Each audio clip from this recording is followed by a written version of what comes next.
Salut Gérard, bienvenue à l'île aux grues pour ton premier séjour.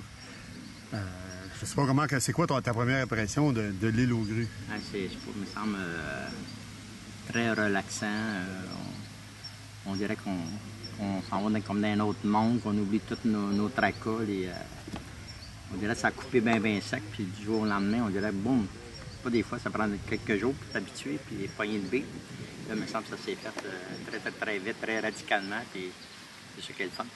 Bien, l'île aux grues, je pense que c'est beaucoup ça. Ça nous emmène déjà dans un autre état. Peut-être le fait d'avoir à prendre le traversier, d'avoir à faire un 3 heures, 4 heures de route. On se remet dans un autre période, un autre état d'âme un peu. Oui, on dirait qu'on sait qu'il n'y a pas de paquet de choses qu'on s'ajoute tout partout. Le dépanneur est ouvert juste quelques heures. On s'arrange avec les moyens du bord, puis on est une bonne gang. C'est bien le fun. Et là, d'après moi, je regarde ça, ton parcours un petit peu pour te connaître. Ça fait quand même quelques années que tu fais de la photo. Oui, plusieurs années. Depuis, je dirais, 65, 67. Les années ou de combien d'années? 105, 67 ans que tu fais de la photo, non? 65, 66, je fais de la photo. OK. J'ai fait longtemps pour... Style, me considérais peut-être plus journaliste. C'est pas Snapchat un peu partout, bang. Puis à un moment donné, j'ai rencontré du monde qui m'a aidé à aimer encore de plus en plus, puis à faire comme essayer de sortir de l'art dans la photographie. C'est pas juste pour faire du journaliste, essayer de lancer des messages dans la photo, puis de ressentir quelque chose. Que c'est le côté que j'aime de plus en plus de la photo. Puis là, comme depuis que tu es à Lille, qu'est-ce que tu as fait comme photo?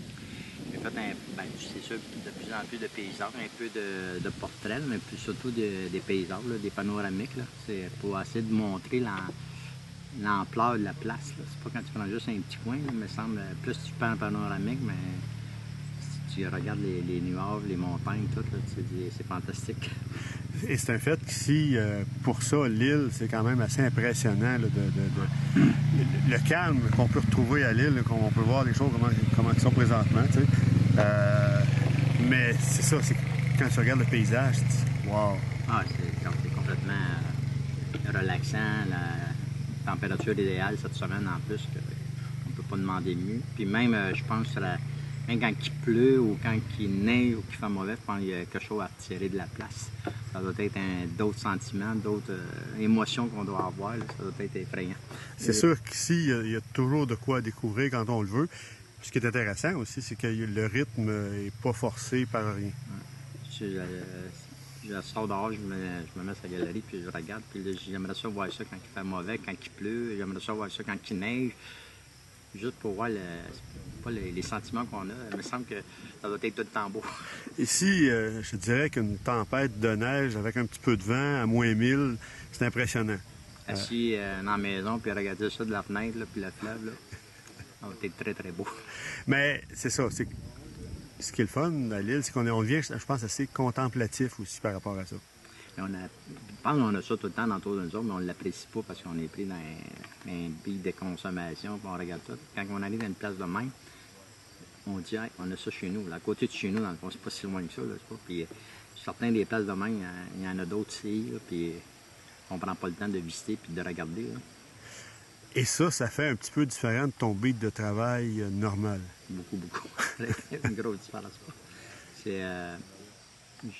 comment dire ça, tu arrêtes de penser à l'ouvrage, puis tu penses à la nature, à découvrir des choses, puis à penser, dire, tout à l'heure, va venir ici, va faire de la photo. Tu as vu quelque chose dans la photo, là? Bien le fun.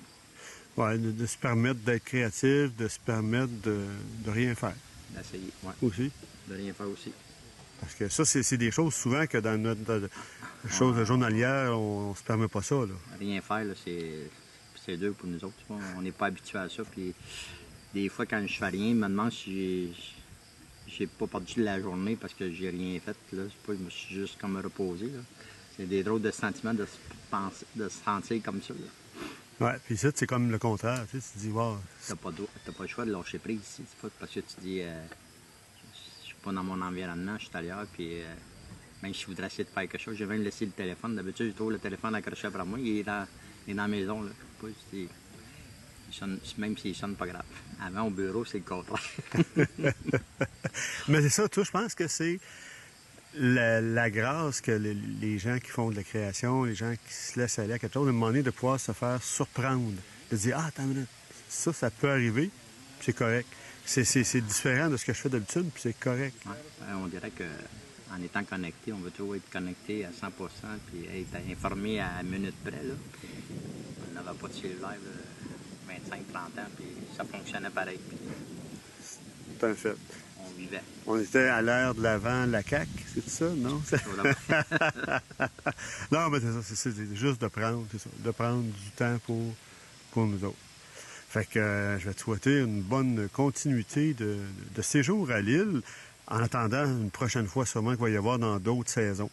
Merci beaucoup d'être venu à l'île. C'est moi qui te remercie, c'est très, très agréable. On est une bonne gang. Yeah.